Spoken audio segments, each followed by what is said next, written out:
여러분 안녕하세요. 광주교육대학교 교수 박남기입니다. 오늘은 여러분과 함께 초등교육 행정의 이론과 실제 제 8장 교육 재정과 학교 회계에 대해서 공부를 하겠습니다. 이 부분은 크게 4개로 나뉘어져 있습니다. 교육 재정의 개념 및 특징, 그 다음에 지방교육 재정의 구조와 현황, 그리고 학교 회계 제도 이해, 학교 회계 운영의 실제 이렇게 되어 있는데요. 그 중에서 이번 강의는 교육 재정의 개념 및 특징에 대해서 얘기를 할 거고요. 그 다음에 이어서 지방교육 재정의 구조와 현황을 또 별도로 하겠습니다. 마지막 세 번째는 학교 회계 제도에 대해서 나누어서 이렇게 세 파트로 강의를 진행할까 합니다. 그럼 지금부터 여러분하고 같이 교육 재정의 개념 그리고 그 특징에 대해서 함께 공부를 하도록 하겠습니다. 지금 이제 여러분이 이 교육 재정의 개념 이렇게 하면 뭐 이미 이제 교재를 통해서 다 공부를 했겠지만 여러 가지를 공부할 수 있습니다. 여기서 이 교육 재정의 개념 및 특징에서는 교육 재정의 개념에 관한 것, 그다음에 두 번째로 교육 재정의 특징에 관한 것을 이렇게 함께 논의를 하게 될 것입니다.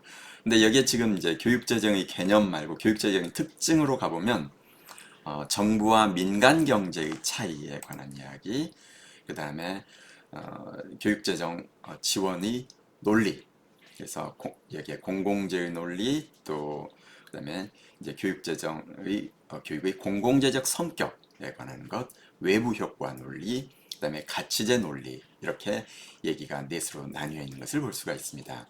그럼 먼저 여러분과 같이 교육재정의 개념에 대해서 공부를 하겠습니다. 뭐 그렇게 어려운 개념은 아닙니다. 근데 이 교육재정은요, 여러분들이 지금 저하고 같이 공부하고 나면 교대 전체 교육과정 중에서 다시는 공부할 기회가 없습니다. 근데 또 학교 현장에 가면 이 재정이라고 하는 것이 상당히 중요하고요. 정책에서는 이런 얘기가 있습니다. 예산이 확보되지 않은 정책은 기만이다.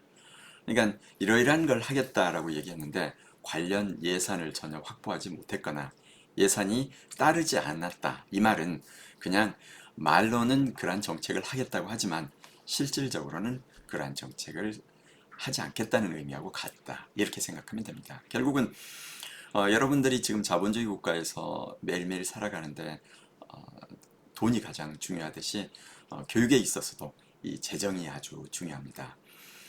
제가 2000년대 후반에 일본을 갔는데 일본 교육대학이랄지 그 부설, 병설, 초등학교, 중학교 이런 데를 가보고 깜짝 놀랐습니다.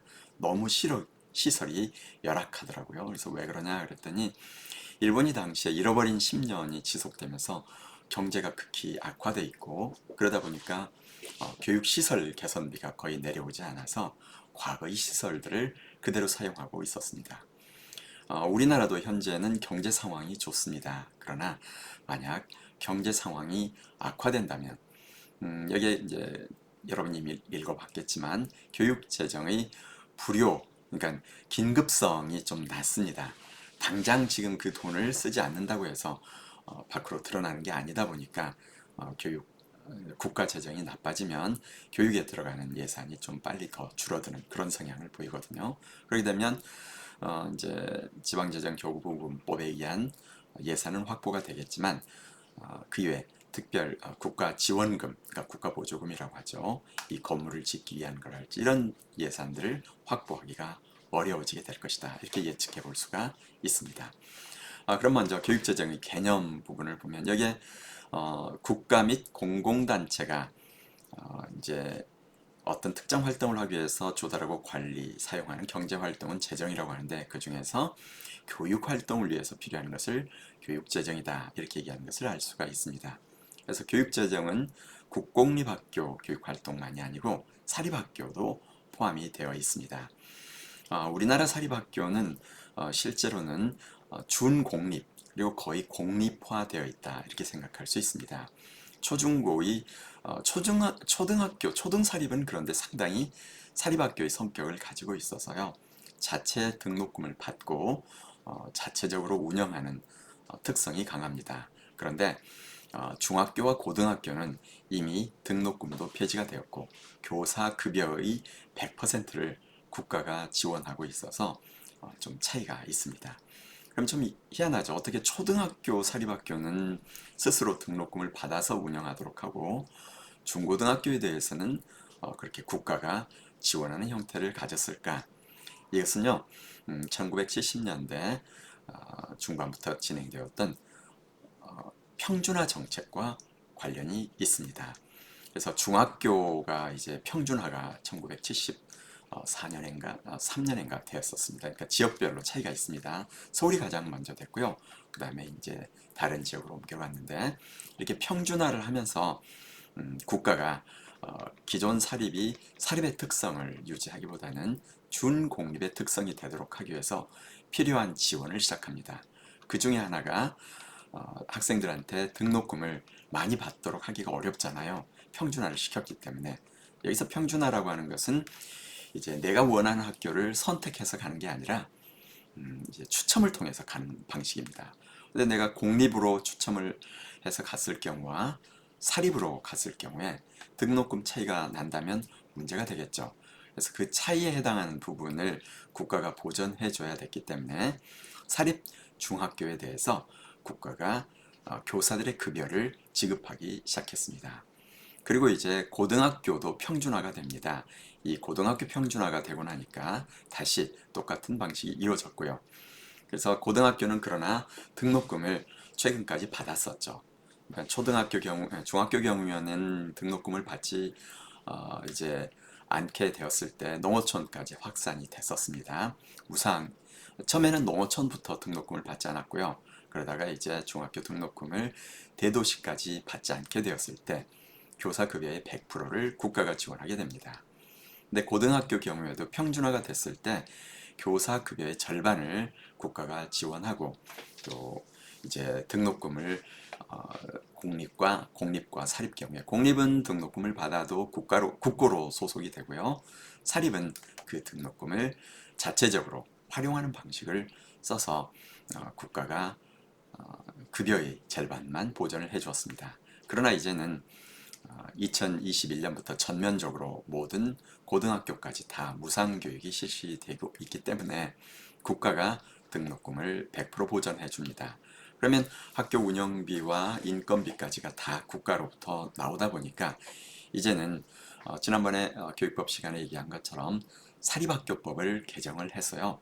이제는 완전히 사립학교 교원을 뽑을 때 과거에는 사립학교가 자기들이 원하는 방식으로 뽑았다면 이제는 조금 바뀌게 됩니다. 그래서 제가 제 블로그에서 여러분들에게 그때 831 교육혁명이라는 표현을 얘기한 적이 있는데요.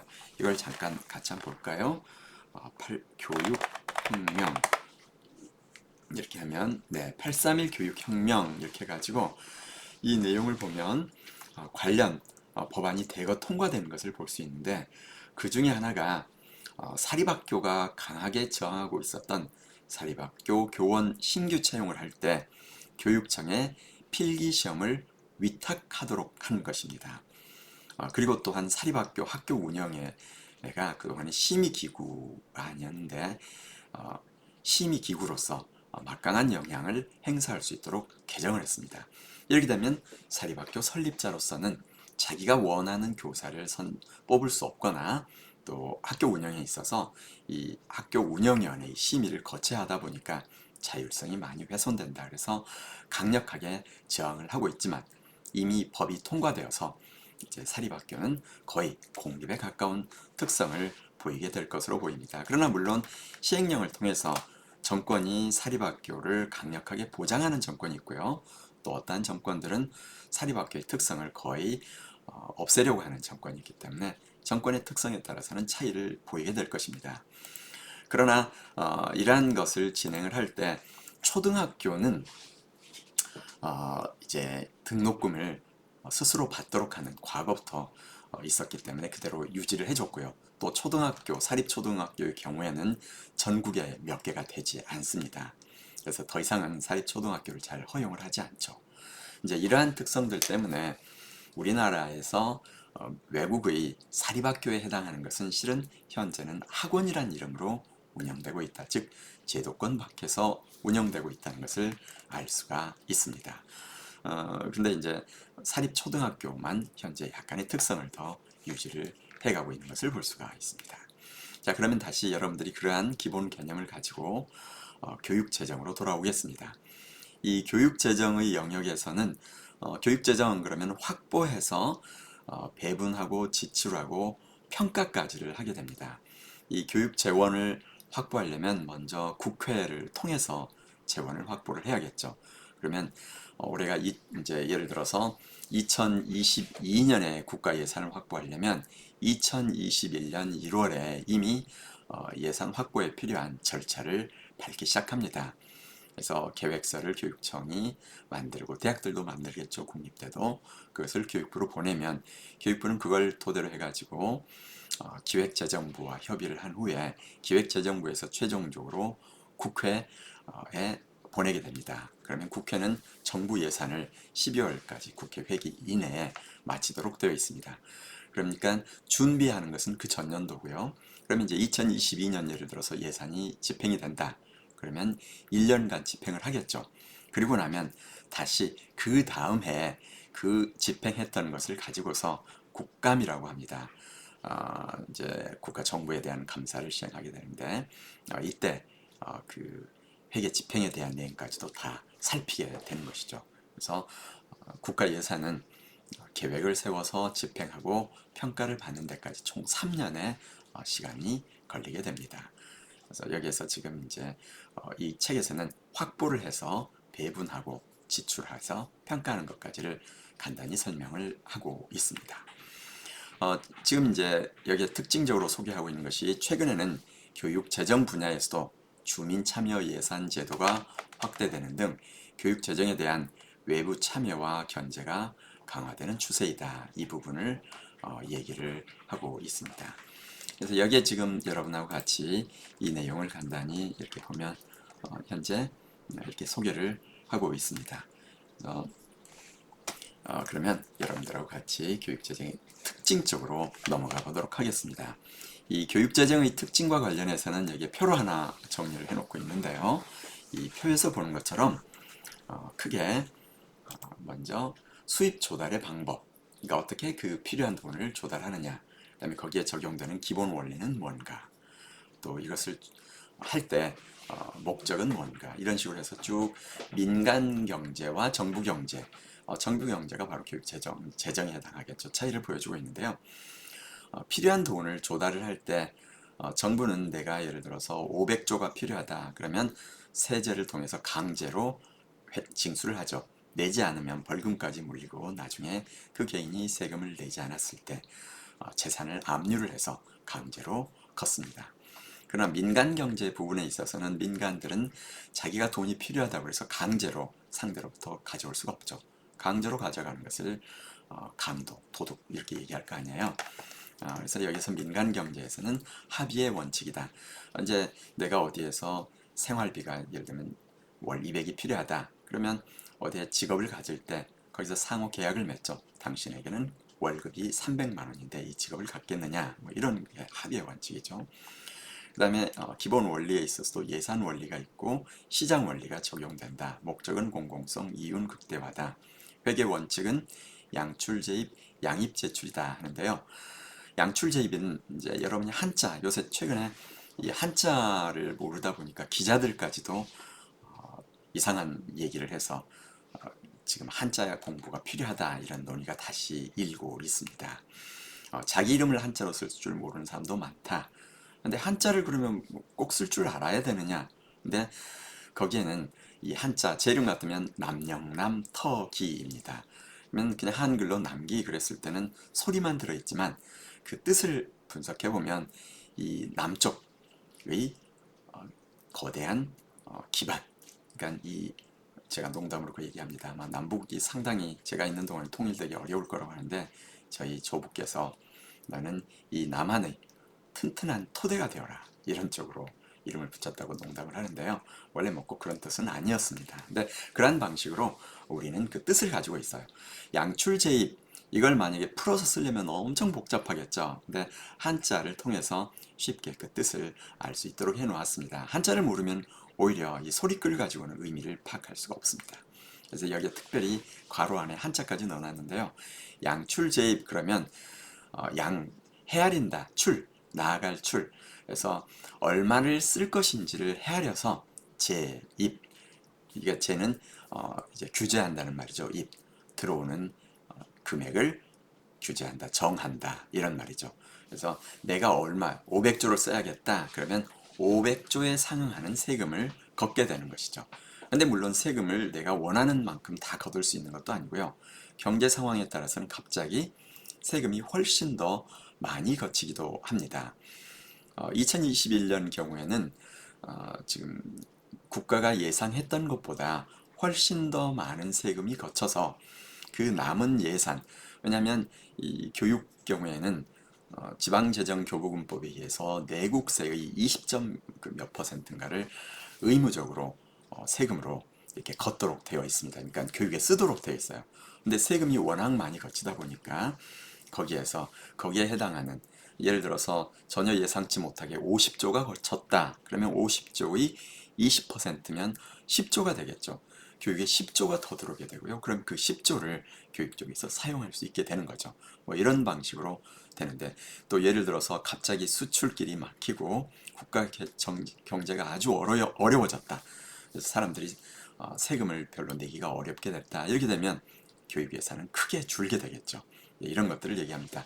그렇다 하더라도 보통은 세계 경제의 흐름 이런 것들을 예상을 하고 여러 가지 제도 흐름 속에서 어느 정도 거칠 것을 염두에 두고 거기에 맞춰서 우리가 국가 예산을 또 역으로 세우기도 합니다. 그러니까 무작정 내가 전혀 상황에 맞지 않게 500조 썼던 예산을 내가 대통령이라고 해서 1000조를 쓰겠다. 그리고 국민들을 쥐어짜서 1000조의 세금을 걷겠다. 이럴 수는 없다는 거죠.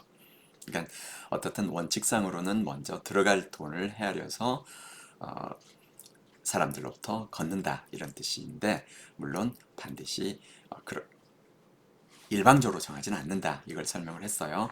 그 다음에 양입재출 가계는 특히 더 그렇죠. 내 수입을 헤아려서 내가 지출을 결정합니다. 그런데 물론 내가 특별히 돈을 더 써야 되면 미리 은행에서 융자를 받아서 지출을 하고 추후에 갚아가죠. 그런 제도가 양출제 국가에서는 이것을 미리 이제 국채를 발행한다고 하죠. 국가 채권. 그러니까 국가가 이 빚을 지는 거죠. 국민들에게 그 채권을 미리 팔아서 예를 들어 필요한 돈을 뭐 1조를 조달을 했다. 그럼 국가는 그 1조에 해당하는 금액을 10년 뒤에 갚겠다. 이렇게 해놨으면 이자도 주고 그 돈을 갚아가는 거죠. 근데 교육 부분도 교육채를 발행을 해서 갑자기 뭐 엄청나게 큰 돈이 들어간다. 예상치 못했던 건물을 지어야 된다. 이랬을 때 국채를 발행하고 교육채 발행하고 나중에 국가로부터 돈이 많이 올 때 갚아가는 그런 방식을 취하기도 합니다. 그래서 교육재정에서는 여기는 존속기간이 이건 바로바로 있지만 민간은 정부 경제는 아까 말했던 3년 정도 이렇게 지속이 되고 있고요. 그 다음에 생산물이 유형제냐 무형제냐 이렇게 돼 있는데 교육이라고 하는 것은 실은 한다고 해서 생산물이 눈에 보이는 뭐 그게 나타나는 경우는 그렇게 많지는 않습니다. 우리의 지적 성장 또 정신적 성장 이런 것들을 이루어 가잖아요. 인적 자원이 만들어지는데 그래서 그걸 무형제에 가깝다 이렇게 얘기를 하고 그 다음에 유형제이다 이런 표현을 합니다. 수지관계는 가능한 균형을 맞추려고 하고요. 민간 경제 부분에서는 가능하면 저금을 많이 하려고 하거나 이런 식으로 가게 되겠죠. 그 다음에 보상에 대해서는 일반 보상, 특수 보상 이런 표현을 얘기를 하고 있습니다. 여기에서 지금 이제 여러분들에게 일반 보상, 특수 보상 그랬을 때 이 책에서 이런 부분을 설명을 하고 있는데요. 여기 보면은 교육 재정에 있어서 여기 쭉 한번 원칙을 한번 보겠습니다. 여기 양출제입, 뭐 또 일련의 봉사활동, 그 다음에 수단 조장적 성격, 그 다음에 여러 가지 이런 내용들을 가지고 있다 하고 있는데 여기서는 어떤 특정한 부분에 대해서 그 민간 경제는 자기가 한 그 특별 행위에 대한 보상이라면 얘는 일반적인 내용을 하고 있다라고 하는데요. 이 부분은 또 나중에 더 같이 논의를 한번 해보겠습니다. 그 다음에 이제 여기에서 교육 재정에 대한 지원의 논리로 공공재 논리 이런 얘기를 지금 하고 있습니다. 여기 여러분들하고 재정의 특징 얘기를 했었고요.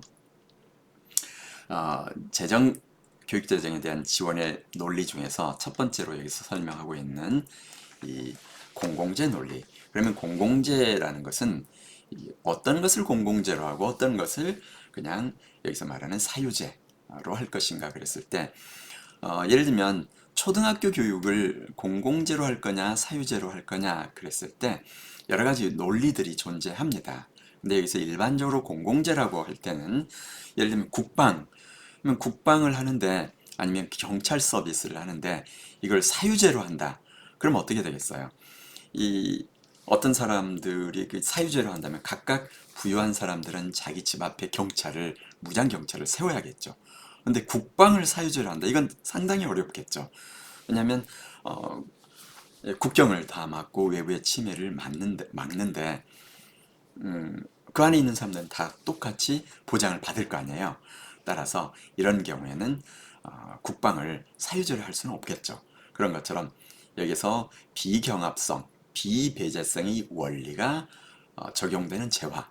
뭐 하천에서 다리를 놨는데 여기에서 또 뭐 지상파 방송국을 개국을 했는데 또 국방 서비스를 하는데 이럴 때 국방처럼 완벽하게 비경합, 비배제성 원리가 적용되는 경우도 있지만 또 중간 영역에 해당하는 부분들도 많이 있습니다. 비경합성이라는 것은 어떤 사람이 그걸 소비한다고 해서 다른 사람이 그것을 소비하기가 어려운 것이 아닌 경우를 비경합성이라고 하는데 뭐 지상파 방송도 마찬가지겠죠. 국방도 동일할 것입니다.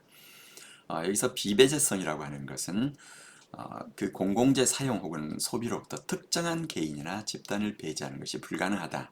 앞에 말한 지상파 방송, 국방 다 마찬가지입니다. 근데 여기서 하천의 다리 같은 경우에는 우리가 통행료를 받거나 예를 들면 세금을 낸 사람만 통행시키겠다. 그럴 경우에는 오히려 그걸 규제하는 데 상당히 어려움이 생깁니다. 그리고 또 다른 이유로 인해서 우리가 하천의 다리들은 일반적으로는 그냥 통과하게 하는데요. 물론 이제 기존의 다리가 있는데 더 빨리 가고 싶은 사람을 위한 별도의 도로를 만든다. 그러면 우리가 민자를 유치해서 민자도로를 만들고 그걸 통행할 때 별도의 비싼 통행세를 받기도 합니다. 광주에서 서울 갈 때 호남고속도로에서 그 다음에 대전을 통해서 이렇게 가는 길이 있고요. 그 다음에 또 하나는 어디죠? 이제 논산에서 출발해가지고 천안으로 가는 특별한 고속도로가 있습니다. 이 도로는 통행료가 더 비쌉니다. 이제 이런 경우에 여기서 비배제성은 해당하지 않기 때문에 기존은 공급을 하지만 특별히 원한다면 돈을 더 내고 다니라. 뭐 이런 것도 가능하게 되겠죠. 그래서 우리 교재에서 이 비배제성의 원리, 공공성의 원리, 비경합성의 원리 이런 것들을 좀 재미있게 설명을 하고 있기 때문에 여러분들이 그것을 활용할 수가 있을 것입니다. 그러면 이제 그 교육제의 경우에는 어떠한가 이걸 여러분들이 생각해 볼 수가 있겠죠. 이 교육제는 특정한 시간, 특정한 장소에서 제공되고 입장하려면 비용을 지불해야 되고 또 지불할 수 없으면 서비스를 주지 않는다. 그러니까 사적 재화에 거의 해당하죠. 우리 지금 사립학교들이 따라서 그 사적 재화로서 제공하고 있다 이렇게 볼 수가 있습니다. 그런데 이 교육 서비스라고 하는 것이 공공재적 성격을 가지고 있다. 이제 여기에 나오는 것처럼 특정 시간에 특정 장소에 입장을 하면 돈을 얼마를 더 냈는지에 무관하게 동등한 양의 서비스가 제공된다. 따라서 공공재적 성격을 가지고 있다. 이렇게 얘기를 하고 있는데 여러분 비행기 탈 때는 그렇지 않죠. 더 많은 비즈니스 클래스를 끊었다. 2배 혹은 2.5배 정도 돼요. 그러면 특별 서비스를 받죠. 근데 물론 한국에서 미국까지 가는데 들어가는 시간, 뭐 그 비행기 서비스를 이용하는 것 자체에는 별 차이가 없습니다. 근데 교육 같은 경우에는 교실에서 들어온 사람들에 대해서는 비용과 무관하게 동등한 서비스를 제공하게 되죠. 또 교육은 순수한 공공재 또는 순수한 사적 재화가 아니라 준공공재, 클럽제에 가깝다 이렇게 했는데, 클럽 그럼 여러분이 헬스클럽이 있는데요. 내 집에다가 헬스클럽에 그 값비싼 장비를 다 갖다 놓고 내가 혼자서 할 수도 있습니다. 그러나 그게 너무 낭비적 요소가 크고 비용이 많이 들고요. 또 그렇게 했을 때 나의 동기를 유발하는 데 있어서 한계가 있습니다. 인간은 상대를 보면서 동기부여를 받거든요. 여러 가지 이유로 인해서 유명한 배우라 하더라도 이렇게 헬스클럽을 가서 PT를 퍼스널 트레이닝을 받으면서 진행을 하게 되죠. 거기에 있는 기구를 다른 사람들과 함께 공유할 수가 있잖아요. 이라는 것을 클럽제 혹은 준공공재다 이렇게 얘기를 합니다. 이 부분은 제임스 뷰캐넌이라는 사람이 주장을 해서 이 공공재와 사적재와의 간극이 너무 컸는데 이 사이에 해당하는 개념을 제공해 준 거다 이렇게 생각을 할 수가 있겠습니다. 그 다음에 이제 여기서 교육을 굳이 또 이렇게 공공재로서 하는 이유 중에 하나는 이 외부 효과라는 게 있어요. 이걸 또 스필오버 이펙트라고 하는데요. 이 외부 효과는 뭐냐면 국민들 중에서 예를 들어서 교육을 받은 사람이 극히 적고 문맹률이 아주 높다. 그렇게 되면 도로 표지판에 글자를 쓰고 뭘 해놔도 사람들이 이해가 안 되겠죠. 그러면 이 도로교통에 엄청난 어려움을 겪게 될 것입니다. 또 문맹률이 높다면 국가가 어떠한 공적인 사항을 서류로 제공해도 이해하지 못한 국민이 늘어날 거기 때문에 어렵겠죠. 따라서 양질의 교육을 받은 문화시민이 많을수록 전체 주민의 삶의 질이 개선되는 상황이기 때문에 아무리 사적 재화의 성격이 크더라도 외부 효과가 아주 크단 말이죠. 전체 국민의 이 수준을 높일 필요가 있다. 그래서 프리드만은 민주사회의 성패 여부는 국민의 문자해독 능력, 지적 능력, 공유하고 있는 가치체계에 달려있다. 즉 우리가 지금 민주주의를 지향할 때는 국민의 전반적인 교육 수준이 높아야 정치가들이 또 기만을 할 때 그걸 제대로 판단을 할 수가 있겠죠. 그래서 교육은 또 하나는 개인의 소득을 증가시키는 게 있지만 그 뛰어난 인적 자원들이 사회 전체적인 생산성을 향상시키고 그걸 바탕으로 국가의 경제 성장을 가져온다. 이런 것들 때문에 교육이 다른 재화보다도 외부 효과가 크다. 따라서 교육을 공공재로서 제공하게 된 것입니다. 여기에 지금 외부 효과의 경험적 증거, 그래서 사칼로폴로스라고 발음합니다. 사칼로폴로스라는 사람이 했던데 봤더니 고등교육보다는 초중등 교육 단계에서의 사회적 수용률이 더 높더라 이렇게 얘기를 하고 있는데요. 이 초중등 교육 단계에서 모든 국민이 기초 기본이 되어 있어야 결국은 그 사회가 굴러가겠죠. 그래서 사회적 수익률이 더 높다고 했습니다. 물론 그러나 이 고등교육을 통해서 이제 우리가 국제 경쟁력을 갖고 있기 때문에 최근 들어서는 고등교육에 대한 투자가 더욱 늘어나야 된다 이런 주장이 강했는데요. 과거에는 이 고등교육을 받고 나면 그 소득을 개인이 거의 가져가다 보니까 고등교육을 사적재화의 성격이 더 강하다. 그래서 우리나라는 80%의 학생이 현재 사립학교를 다니고 사립대를 다니고 있습니다. 그러나 이제 국가에서 앞으로 점점 더 사립대에 대해서도 재정 지원을 늘릴 것으로 보고 있고요. 또 국공립 대학이라 하더라도 학생들이 사립학교의 절반에 해당하는 등록금은 납부를 해서 우리 고등교육은 사적재화의 성격이 강하다는 가정하에 진행이 되고 있습니다. 그러나 이제 국가의 재정 수입이 더 늘어나고 형편이 나아지면 고등교육에 대한 지원은 더욱 늘어날 걸로 예상이 됩니다. 요새 이제 그런 상황이다 보니까 대학생 1인당 교육비가 심지어 일부 초중등 학교 학생들 교육비보다 낮은 그런 상황이 돼서 우리나라의 초중등 교육은 세계적 수준이지만 고등교육은 아주 그 퀄리티가 낮은 것으로 평가를 받고 있고 그걸로 인해서 지금 지방재정교부금법에 의해서 들어온 세금을 고등교육에도 쓸 수 있게 해달라 이러한 요구가 고등교육 기관으로부터 빈번하게 발생하고 있습니다.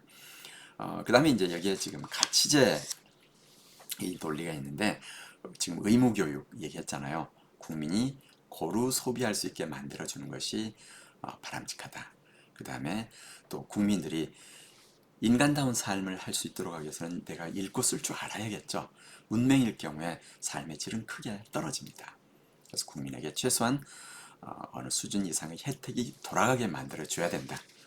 그 다음에 이 가치제일 경우에는 이제 국가가 중요하다고 생각했기 때문에 국민에게 강요를 합니다. 즉 초등학교, 중학교는 의무 교육이기 때문에 만약에 자녀를 보내지 않으면, 학교에 보내지 않으면 법에 의해서 부모가 처벌을 받게 됩니다. 예, 그래서 이것을 온정적 간섭주의다 이렇게 표현을 하고 있습니다. 이것 때문에 이제 자유 혹은 소비자 주권과는 어느 정도 충돌한다 하고 있는데요. 이건 국민으로서 교육의 권리도 있지만 의무도 갖추고 있어서 이 의무 교육 경우에는 반드시 그렇게 해야 합니다. 현재 고등학교는 의무 교육이 아니기 때문에 자녀를 굳이 보내지 않는다고 해서 처벌받지는 않습니다. 자, 여기까지 해서 여러분하고 지방교육 재정의 개념과 특징을 간단히 살펴보았습니다. 조금 이해가 덜 된 부분은 교재를 찾아보고요. 늘 얘기하지만 이제 여러분은 인터넷 검색을 통해서 이해가 되지 않는 용어를 얼마든지 찾고 추가로 공부할 수가 있습니다. 그리고 교육 재정에 관해서도 여러분들이 아마 유튜브에 가면 재미있는 강연들이 포함되어 있으리라 생각을 합니다. 그런 내용도 참고를 하면서 여러분들과 같이 공부를 해 나갈 수 있도록 하겠습니다. 그러면 여러분들 여기에서 강의를 마치고 다시 두 번째 강의 시간에 만나도록 하겠습니다. 여러분 고맙습니다.